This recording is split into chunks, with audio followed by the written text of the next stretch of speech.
మన కళాశాల గురించి కంటి సంగతి ఏం చెప్తారు చంద్రబాబు నాయుడు గారు? మనకి ఏం చెప్తా ఉన్నారు, ఏం చెప్తారు ఆ సంగతి? ఆ మాదిరిగా చూస్తే మన రాష్ట్రంలో చూస్తే కృష్ణా గుంటూరు జిల్లాల మధ్య చాలామంది కళాకారులు ఉన్నారు. వాళ్ళ అభివృద్ధి కోసం పార్టీ పరంగా అనేక చర్యలు తీసుకోవడం జరుగుతుంది.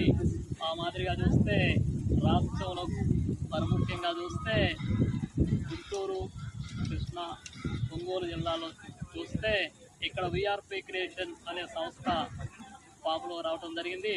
ఈ సంస్థ ఆధ్వర్యంలో కూడా అనేక సినిమాలు తీయడానికి సార్ ముందుకు వచ్చారు.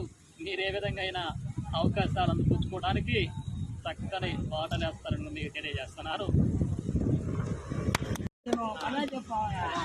ఇప్పుడు ఇదే ఆ మాదిరిగా చూస్తే రాష్ట్రంలో చాలామంది కళాకారులు ఉన్నారు. మరి ముఖ్యంగా